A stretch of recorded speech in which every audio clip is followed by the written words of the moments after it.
o Wilker, ele vai passar o debate inteiro fugindo das questões substantivas. Prestem muita atenção, por favor, que ele Só não... se fala nisso agora da internet, cara. Meu Deus do céu. Mas também, Jones, tipo assim, foi um tiro de canhão pra uma mosca, cara. Porque eu acho que tinha pessoas que dariam mais trabalho um pouco pro Jones Manuel do que o Wilker Leão, cara. Mas ainda bem que ele foi lá, né? E o Jones Manuel ajudou a esmagar qualquer possibilidade que ele tinha de sair como candidato pelo MBL. Mas não duvido, tá? Porque vergonha não é uma coisa que essa galera tem na cara.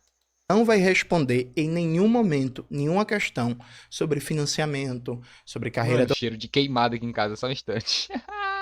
Mano, achei que cheiro de queimado, velho. É porque já antes de começar junho, os caras já estão fazendo fogueira, velho. docente, sobre o papel da CAPES, da CNPq, sobre o Plano Nacional da Educação, sobre lei de patentes, sobre educação infantil, sobre PPPs em escolas, enfim, todas as questões fundamentais que estão colocadas na educação brasileira, ele não vai responder, ele vai passar o tempo todo fazendo factoide e tentando girar o debate em torno da persona dele. Ah, não, porque eu fui na UNB e supostamente... Veja, sua questão foi respondida, seu segurança agrediu um aluno, já está nas minhas redes sociais, você continua com o risinho desesperado, e aí você vê que ele acaba saindo do personagem, ele acabou de citar os estudantes da UNB, chamando de alunos, né? Fazendo um deboche com linguagem neutra, uma coisa... Então, 2016, cara, não adianta, velho. O MBL já teve muita força, tá ligado? Mas os caras não estão mais em 2016. Os caras estão tentando lançar um novo Kim Kataguiri em pleno 2025. Aí o Wilco Leão é como se os caras vissem, não, olha, ó, um Kim Kataguiri, o próximo Kim Kataguiri, o próximo Mamãe Falei. Calma aí, porra, os tempos mudaram. Totalmente desnecessária, não tem pra quê, sabe? Então, eu peço, inclusive você que é de direita, estou dialogando diretamente com você. Eu tenho certeza que você pode ser de direita, de centro, liberal, mas eu tenho certeza que se você tiver um filho, uma filha na escola, você se preocupa com a qualidade da educação, você se preocupa com a qualidade da escola, da merenda, com a situação da infraestrutura da escola, se tem refrigeração, se tem ventilador, as condições de trabalho dos professores. Eu tenho certeza absoluta que você, enquanto está no trabalho, quer seu filho e sua filha no lugar mais seguro e adequado possível. Então preste atenção, por favor, quem é que tem proposta, quem é que tem ideia, quem é que tem diagnóstico sobre os problemas na educação. Aí eu reforço a minha pergunta sobre ciência e tecnologia. São 3 perguntas conectadas, Wilker. Qual é, hoje, a situação da produção de patentes no Brasil, que é a forma mercadoria que assume a inovação tecnológica? Né? Quantos residentes nacionais registram patentes, por quê, como e tal, comparado inclusive com outros países da América Latina? Acho que seria uma boa colocar isso a situação do orçamento do Ministério da Ciência e Tecnologia. Você já recebeu uma fila aí pelo celular, talvez saiba a resposta. Acho que falar o quanto esse orçamento é suficiente ou não para dar conta das questões brasileiras. E um debate, né? Um debate sobre por que o Brasil não é um país que está disputando a vanguarda tecnológica global. A gente vive um momento de transformações muito profundas na tecnologia, né? Com inteligência artificial, Big Data, 5G, 6G, novas matérias. Tipo assim, o cara tá propondo o debate, tá ligado? Tá trazendo o conteúdo que foi acordado antes que ia ser o tema do debate. Bora ver o que eles... energia renovável, carro elétrico, etc, etc. Então, por que o Brasil não está numa posição, por exemplo, parecida com a China, disputando essa vanguarda tecnológica global? Manda, 5 boa. minutos, Wilker. Eu vou começar respondendo essa pergunta, mas depois eu quero voltar à questão também da falsa afirmação de que eu ando com segurança, eu ando sozinho naquela UNB todo dia, e um segurança meu supostamente teria agredido um estudante lá. Mas vamos à questão da ciência, tecnologia e inovação nesse sentido. Para que a gente tenha investimento sério nessa área, primeiro a gente precisa modificar toda a lógica orçamentária de orçamento de grana que vai para a educação no país. A gente tem uma deturpação dessa lógica no nível que para a educação superior, onde a gente gasta em muito com bobagem... Cara, ele vai usar o mesmo argumento do Kim Kataguiri, mano. Os caras, eles, tipo assim, ele tem um roteiro... Eita, Will, tu tá com cara... Will, que tá com cara ruim, viu? Mas os caras têm um roteiro que eles têm que decorar, tá ligado? Sobre essas respostas aí. Então, tipo assim, a cada assunto tem uma frase de efeito, um jeito de se lidar com a situação que é igual, entendeu? Mano, é tipo assim, uma ditadura dentro do MBL, tá ligado? Todo mundo pensa igual, todo mundo repete as mesmas coisas. E com salários, despesas obrigatórias, a gente não tem a destinação correta desse recurso, que é 4 vezes maior do que o que vai para a educação básica. Então a gente tem um problema na raiz, lá atrás. Então, discutindo coisa séria mesmo aqui, é tudo que rege como vai funcionar a educação, tanto nos seus primórdios, lá na básica, ensino fundamental e médio, quanto na superior. A gente tem essa distorção de realidade, que é a gente tendo 1/4 do que vai para ensino superior indo para a básica, para cobrir todos esses alunos. Em idade infantil, adolescência, Brasil inteiro, sendo que a gente sabe que educação superior é oferecida só para alguns. Aí dentro dessa lógica que a gente tem 4 vezes mais de orçamento indo para a educação superior, a gente ainda não consegue produzir isso que você está falando, que é inovação tecnológica competitiva no país, com as grandes potências mundiais. Sabe por quê? Porque 90%, em média, lá na UNB é isso, do orçamento está comprometido com despesas obrigatórias, com salários, gasto com pessoal, energia e afins, mas principalmente para pagar pessoal, aposentadorias, pensionistas, e é nesse nível que está o nosso orçamento hoje. Então tem como a gente Cara, chegar... é pra dar calote nos velhos aposentados da universidade pública? Eu não tô entendendo, mano, onde é que ele quer chegar. algum lugar em termos de investir onde realmente é preciso, desse jeito? Eu acho que é uma conclusão muito fácil de se chegar. É impossível. E na educação básica, então, falando de todas as questões que a gente vai poder adentrar aqui, que são problemas lá, mas que a gente tem tanto ideologicamente, a gente vai falar também, quanto nessa questão de apenas 1/4 para cobrir toda a educação básica, ensino fundamental e médio. Tem como dar certo esse país? Não tem em todos esses sentidos. Mas entrando aqui na questão agora do meu segurança, meu suposto segurança, ter agredido um dos alunos. Isso não é deboche, isso é respeito para com eles. Vai ver a chamada do próprio DCE aí. Eu não vou falar pro meu assessor colocar lá no meu Instagram, subir nas minhas redes. Sabe por quê? Porque eu não tenho assessor.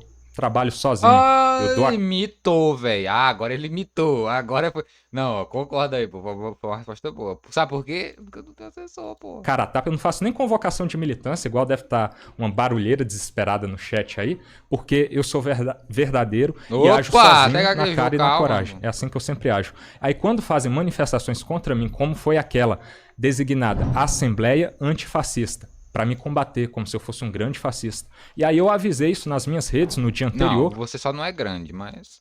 Deve ser o episódio 20 do meu canal, vocês podem entrar lá e ver com seus próprios olhos, que eu iria lá para me defender e registrar o que estaria acontecendo. 50 pessoas voluntariamente foram lá se juntar a mim para prezar pela minha incolumidade física, vamos chamar assim, né? Pela minha segurança. Foram lá fazer voluntariamente mesmo. Pessoas que eu não paguei R$1, eu nem chamei, foram lá se manifestar ao meu favor. Isso tudo está registrado no episódio 24 do meu canal. Mais de 1 hora de vídeo na íntegra. Qualquer um pode escolher ver um Vamos assistir, com certeza. corte manipulado nas redes do Jones, aí a partir de uma matéria do Metrópolis, que eu já refutei, o jornalista que produziu a matéria também. Tudo isso está no meu canal. Aí você escolhe tirar suas próprias conclusões. Acreditar em uma pessoa, que eu não vou colocar os nossos hosters aqui na saia justa não, mas um cara que atrás das câmeras é de uma falsidade ímpar, ele age como se fosse seu amigo. Aí na frente é isso daqui, um personagem completo que gosta de deturpar a realidade a partir de cortes já numa malícia, né? Tem um assessor aqui, tem a militância ali, só que não consegue ter o engajamento que o cara sozinho tem.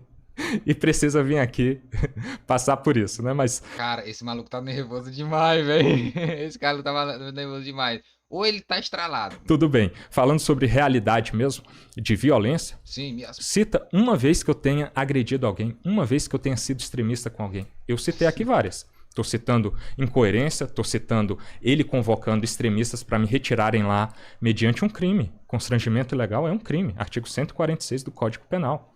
Eles estão respondendo penalmente por isso. Burro do caralho, liberal safado. eu tava com saudade desse áudio. Criminalmente. E o cara não tem a humildade Ainda é do sequer de Jones. falar, pô, realmente a gente errou ali, não é? Tá com saudade. E animal, burro do caralho. Animal, burro do caralho, liberal safado. Era para ter agido daquela forma, são jovens comunistas, revolucionários, cheios de sentimento. E aí eles foram violentos ali, mas pô, eu gostaria de pedir desculpa. Teria essa oportunidade, não teve. Aí cada um tire suas próprias conclusões acerca de atitudes, né? Tanto de tratar do mérito, quanto da forma de comportamento dentro da universidade. É assim que eu me comporto e é assim que ele se comporta. 2 minutos, O João. cara tá realmente, cara, querendo fazer esse antagonismo aí pra se eleger, né, velho? Olha como ele se porta. Não era 3? No 3 é pergunta, né? Ah, 2 tá. Caras é. são muito mimizento, mano, né? Muito coitadismo. É sempre nesse moralismo Perfeito. é besta. Perfeito. Bora nessa? Pode a hora que você Vamos lá. pensar, né? Ó, ele é mais. Ele é Gente, muito veja, mal. como Ele vocês é mau. conseguem perceber, o Wilker, ele quer fazer desse debate, não um debate sobre educação, um debate sobre ele. Ele tinha 5 minutos para responder, ele falou durante 2 minutos só. E ele falou um velho senso comum que aparece na mídia, aparece em todo canto. Ah, o Brasil gasta muito com ensino superior e pouco com educação básica. Tá, beleza, tem que gastar mais quanto com educação básica? Quem produz ciência e tecnologia é a universidade, são institutos federais, né? Então, tipo, qual é a relação? É porque o gasto com educação básica tá pouco e aí... Eu gasto com a educação básica, que tá pouco. Tá pouco também o gasto com o ensino superior. Mas o gasto de uma universidade federal... Cara, o Piauí, a Universidade do Piauí. Que não é nem gigante comparado a uma USP da vida, tá ligado? Essas de estados maiores, com capitais maiores. Já, mano, imagina o gasto pra manter tudo aquilo ali funcionando, tá ligado? Aí os caras querem comparar com escola, porra, do município, velho. os estudantes estão chegando com uma formação ruim na universidade, sabe? Você não explicou nada, você só falou um senso comum que qualquer pessoa que assiste telejornal sabe que o gasto no Brasil é muito maior com o ensino superior do que com educação básica, e só. E aí morreu a história. Aí soltou um jargão, não tem como o país dar certo desse jeito.